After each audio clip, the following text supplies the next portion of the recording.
What we're looking at today is the latest and greatest 36 volt Group 31 size battery that LiTime offers. I use LiTime throughout my entire boat right now. I literally just pulled this out of my boat for this video. I run their dual purpose cranking battery. I run their dual voltage charger, and I've had great luck with it. I do cycle through batteries quite a bit when I'm doing different testing, but right now this is just what I pulled out of the boat. Let's talk about why going to a 36 volt battery might be a good fit for you. One is you have a setup like me. I run a Tracker 190, which is definitely not built for a 36 volt configuration. It's built at maximum to carry 3 batteries, 2 12s for a 24 volt trolling motor, and then a cranking battery. So I don't really have a lot of room in that boat. Going to a single voltage makes a ton of sense. I still run 2 batteries. I have a LiTime dual purpose, and then this one I literally just pulled out of my boat right now for this video. And so for me, it's a space thing. I literally cannot fit 3 batteries and a cranking battery in my boat. But I want to run a 36 volt trolling motor. So that for me, it fits. Now let's just say you run a bigger bass boat. It's already built for 3 different batteries. Life is good. You may want to save some space in your bilge area. You might have a spare prop back there. You might have power pole pumps or all kinds of whatever you have going on in the bilge area of your boat. You want to save some space. You can go from using 3 Group 31 batteries to just 1. So that's a nice savings of just general space, right? There's only so much space you can have on a boat, and you can help free that up a little bit. There is a significant weight savings. So if you're running a lead acid or an AGM today, those are about 50 pounds a piece or 150 pounds. This single battery is 33 pounds. And it's the same energy as those 3 lead acid or AGM batteries that you're pulling out of your boat. That's a significant weight savings. Again, depending on your setup, that may be what you want, but it is cutting weight substantially. The second part, of course, if you're already here, you're probably considering lithiums to begin with. Lithium iron phosphate has outstanding cycle life, 4,000 plus cycles, if you can even discharge this thing in an entire day. It has a lot of power. So let's kind of talk about that. What does a day's worth of fishing look like? So like I said, I run a 36 volt Garmin Force trolling motor. After my last trip, 7 hours of fishing, basically constantly on the trolling motor running live scope. I'm running pretty hot speeds in between looking for Roman fish. 7 hours of fishing, I came back with 78% remaining. So that's a single 50 amp hour battery, 7 hours of fishing, 78% left. So I can fish a lot longer than that. That's like 4 trips, right, on a single charge. I'm not going to math that out. Someone will correct me in the comments, but that's like 4 trips. Whatever that is, 28 hours of fishing. It's a lot. And if you can burn through this, I'm very impressed in a single day. Some people run 2 of them in parallel. Let's go down that path for a minute. If you're worried about 50 amp hours being enough at 36 volts, for one, let me give you some assurance. For one, like I said, it's the same energy storage as the 3 Group 31 lead acids you might already have today. So when those were new, if those worked out just fine for you, this single battery will work just fine.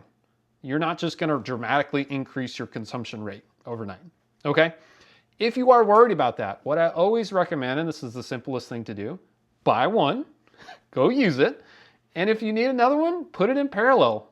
Not a big deal. That way you don't buy more than what you need. Just go use it. If you're like, man, at the end of the day, I've only got 15%, just go get you another one. You probably save some space anyway, but I really don't think that's going to be the case. The majority of people that really run 2 36 volt batteries in a boat, they're doing it for a redundancy purpose. And that's in case one battery goes out, you have a fully redundant system, which is also really nice. If you were to run 3 12 volt batteries, when one goes down, yeah, you can try to just diagnose that and reconfigure it and get it running on 24 volts or whatever. But with this, you can just run a second battery in parallel, flip your battery switch, and you have 2 fully independent 36 volt battery systems on your boat. That's also nice. Okay, one thing I also get a lot is the C rate, or it's a 50 amp hour battery, and my trolling motor pulls 50 amps. Is it going to hold up? Well, what's nice about the newer batteries is I've figured that out. Earlier days when we went to these higher voltage batteries, we ran into issues with continuous discharge ratings. It would only pull 50 amps and then it would cut out and be like, nope, won't see I'm out.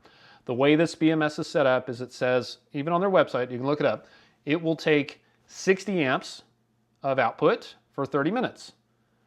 98.5% of you guys are not running at 100% trolling motor speeds for that anywhere near that length of time. Again, let's take that worry off the table. Really don't worry about it. 60 amp hours, we can discharge it for 30 minutes. You're gonna be just fine.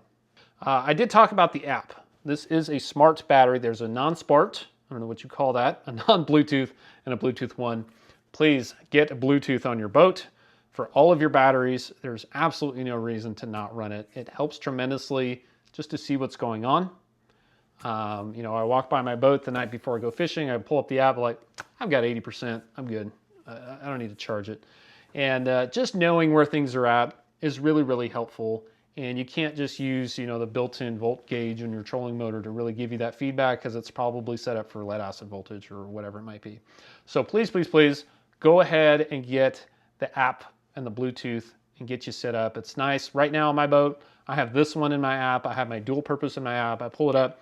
I see my batteries are charged. I'm looking at all of them. I can add, my other boat has a LiTime Group 24 in it. I can pull it up and see all the batteries that I've got going on. One-stop shop, which is really, really nice. Now we do have a way to charge this. That's the next thing that comes up. One is it a big enough capacity? Two is, how do I charge this thing? Can you use an existing 3-bank lead acid charger or 3-bank 12-volt charger? Unfortunately, you cannot. You need to have a charger that would output 42 some odd volts so you can charge this thing up. Now this, sorry, 43.8. Now this is their charger. This is the one that you can get from LiTime. It is a standalone charger, and this isn't actually the one that I use on my boat. I'll talk about that in just a second. So this is a 10-amp charger. It will handle this. You know, you charge this whole battery in 5 hours, right? Which is nice. You're jamming. It is set up with a cooling fan. It's got mounting bosses. You mount it on the side of your boat or whatever. We'll try to find the end of this thing. So it does come with 2 different lugs on it. So of course you've got your M8 lugs on it. And do take note of the wiring when you hook this guy up. So the brown wire is BAT plus, and the blue wire is battery negative. That's kind of, as you start to get to higher voltages, those are the colors that start to play out.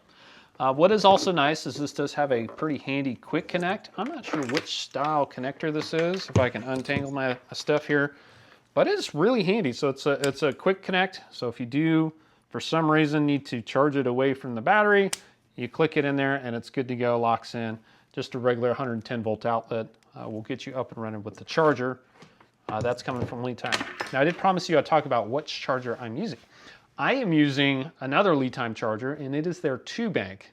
They sell multi-voltage or dual voltage chargers, which are really, really nice. So since I run this battery and their dual purpose cranking battery, I need a 12-volt charger and a 36-volt charger.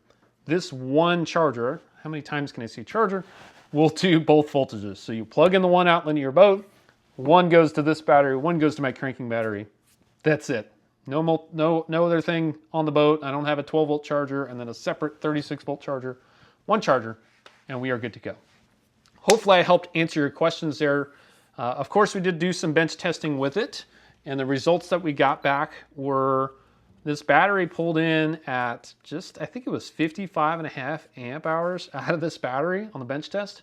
So we're going to go ahead and put it on our capacity call-out board, and it's at 111% of its rated capacity. Hopefully you can read that. That's going to be pretty high up on our board, so let's jump to that. All right, so on our capacity call-out board, we go by the percent of its advertised capacity. We've got 113, 110, 109, and as we said, our LiTime is coming in at 111. That's going to put it in the 2nd spot based on our testing so far. Pretty nice finish there for LiTime with their 36-volt, 50 amp hour battery. Hopefully you found that valuable. If you did, please like and subscribe to the channel. Leave any questions or comments down below. I will have links to all this stuff as always if you want to check them out.